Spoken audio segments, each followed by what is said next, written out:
Hola, espero sigas con bien y que lo vivido en los 2 primeros meses de este año te funcionen para guiarte en lo que deseas para tener un 2023 repleto de mucho para agradecer.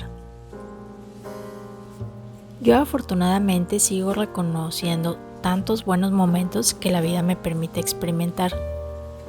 Y aunque no he estado exenta de vivir experiencias amargas en lo que va del año, he logrado identificar el aprendizaje que me han dejado, principalmente lo referente a lo emocional, que es un aspecto que en algunas ocasiones me cuesta aceptar, pero he logrado sobrellevar la situación una vez que identifico cómo y por qué me afecta, y principalmente permitirme vivir la emoción que me acompaña en esos momentos, sin reprimirla, simplemente dejar que mi cuerpo la exprese para aligerar las inquietudes, lograr habitar la paciencia y así mantener la calma para regresar de nuevo a mi equilibrio emocional.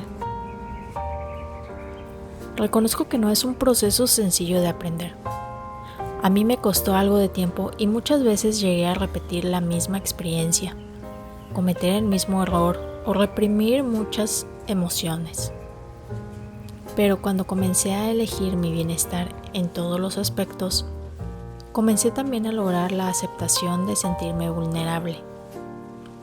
Al final, la vulnerabilidad bien expresada es una parte fundamental para mantener un equilibrio emocional.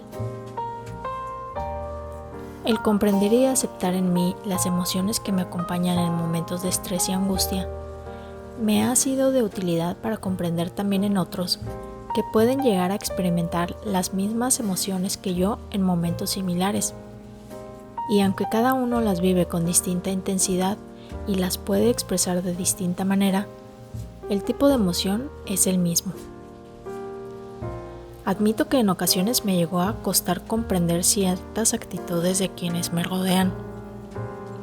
Después de diversas experiencias me di cuenta de que cuando esto sucedía era porque permitía que las actitudes y acciones de estas personas influyeran en mi estado de ánimo.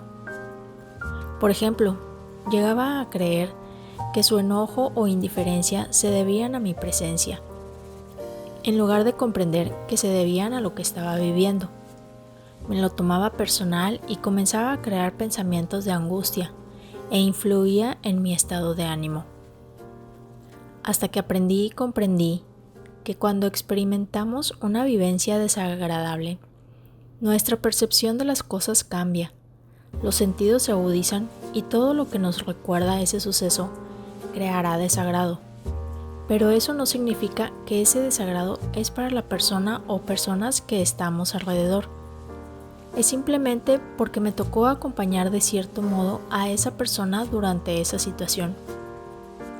Y lo mejor que puedo hacer para que logre sobrellevar ese momento de la mejor manera es no incluirme en sus emociones, evitar en la medida de lo posible tomármelo personal o molestarme por su actitud. No reclamarle por su enojo, apatía o tristeza. Tal vez sí, preguntarle si hay algo que pueda hacer para ayudarle a mitigar esas emociones o de qué manera puedo evitar que su actitud empeore. Eso es una manera de acompañamiento y empatía para la persona, además de que creará apertura para una buena comunicación en todo momento. Si definitivo no estoy con el ánimo de apoyar a la persona en sus momentos de desequilibrio emocional, también es aceptable darle su espacio y alejarme mientras vivencia esas emociones. Eso para mí es también una manera de respetar mis propias emociones y estado de ánimo. Y bueno, creo que me estoy extendiendo en este tema. Lo dejo hasta aquí esperando te funcione mi ejemplo para aprender a comprender que cuando vivimos una experiencia desagradable es fácil incomodar con nuestras actitudes a quienes nos rodean durante ese momento. Pero la clave es buscar la manera de sobrellevar una situación desagradable sin afectar a los demás. Y esto es mucho más sencillo si pido apoyo, si comunico a quien me acompaña o a alguien de confianza cuando una situación me está afectando más de lo que pensé.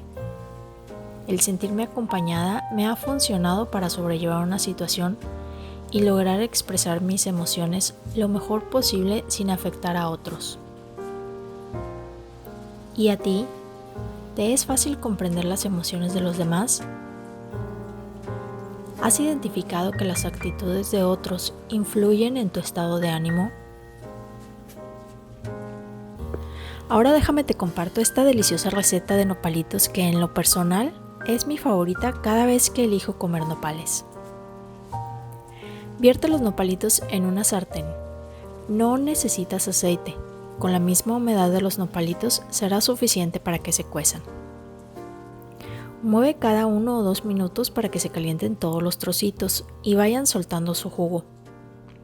Mientras tanto, ve cortando en trocitos pequeños la cebolla, el cilantro, el queso panela y un chile serrano, si quieres agregar picor. Aproximadamente 5 minutos después, los nopalitos cambian a color verde olivo. Retira del fuego, viértelos en un colador y enjuaga lo suficiente para eliminar toda la baba. Enseguida vuelve a colocar la misma sartén al fuego medio o bajo, los nopalitos, sal y pimienta al gusto. Pasado 3 minutos aproximadamente, notarás que el jugo de los nopalitos se va secando. Apaga el fuego y agrega primero el queso panela. Mezcla bien para que el calorcito de los nopales ablande el queso un poco. Luego agrega el resto de los ingredientes y un poco más de sal si lo consideras necesario. Yo acompaño esta ensalada con aguacate o frijoles negros y me gusta comerlos con unas galletitas integrales. Es una opción que frecuentemente cocino para la hora de la cena.